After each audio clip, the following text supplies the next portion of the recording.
Cameroon, Bandung, Africa, Bandung, to the world, Bandung.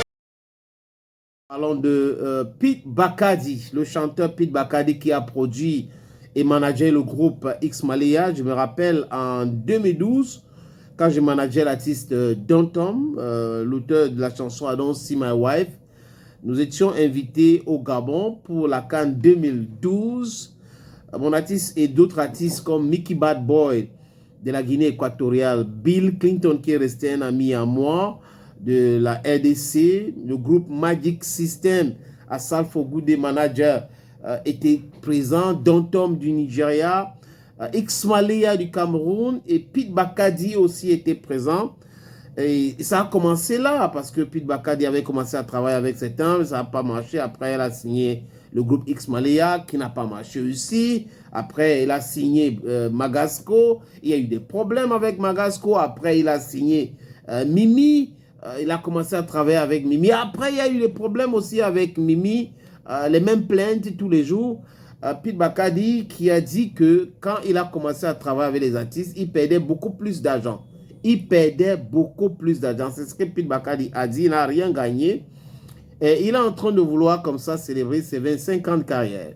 25 ans de carrière pour Pete Bakadi. Mais il y a une petite expérience avec Pete et les autres. Les amis, quand en 2015, je décide donc d'organiser le Kamer Urban Zik Success. L'idée, c'était quoi? C'est que chaque année, on a des artistes qui sortent la tête hors de l'eau et tout ça, qui marchent. Il faut les réunir sur une plateforme et inviter les jeunes aussi pour profiter de cette plateforme. Et en leur donnant le cachet, ce n'était pas gratuit. J'ai organisé ça au Palais des Sports à Ouada, à Yaoundé et au Paco Vita. Et cet événement avait été sérieusement saboté. Saboté par les mêmes gens aujourd'hui qui se plaignent qu'ils ont perdu l'argent dans le show et le bis.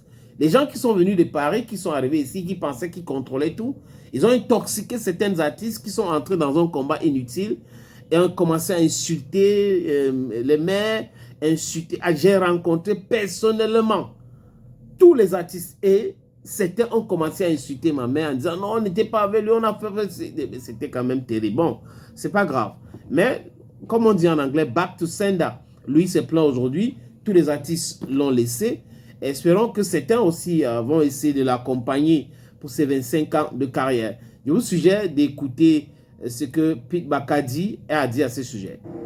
L'étalage sur la toile de Pete était un mauvais producteur, Pete était un escroc. Moi, j'ai fait 10 ans de business au Cameroun.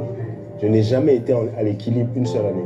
C'est-à-dire que chaque projet que je faisais était à terre. Tu as envie d'avoir son nom plus ou moins collé à une réussite. Déjà, sans grande prétention, il faudrait que chacun définisse ce que c'est la réussite.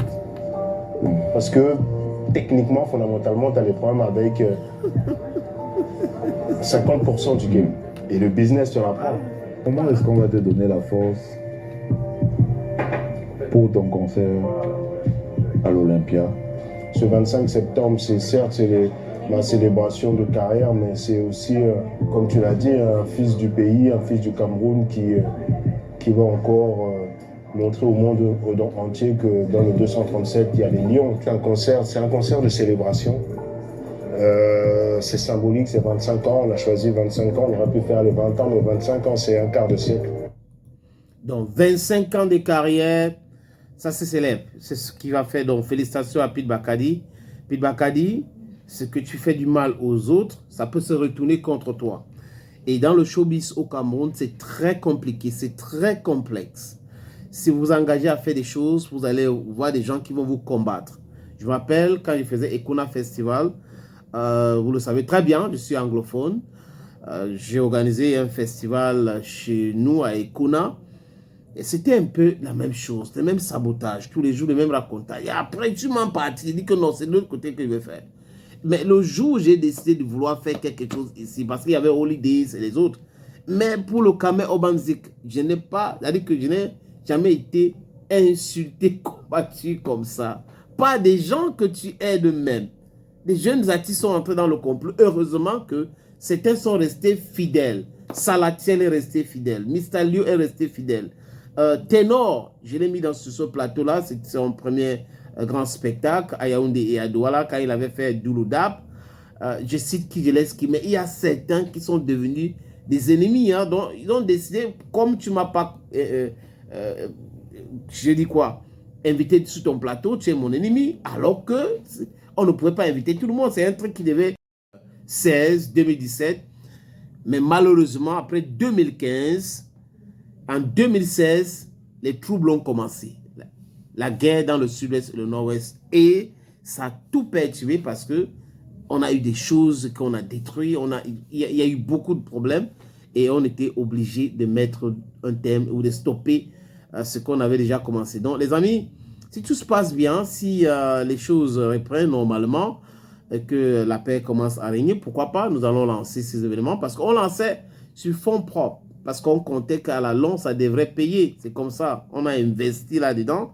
Je me rappelle qu'il y avait une société qui m'avait appelé en plein polémique, une société brassicole, et le directeur marketing à l'époque m'avait proposé 2 millions de francs CFA, 1 million pour Yaoundé, 1 million pour Douala, et pour vendre des boissons. Je lui avais dit que non, je ne veux pas, c'est petit. Et il était étonné. Donc, il faut avoir du caractère.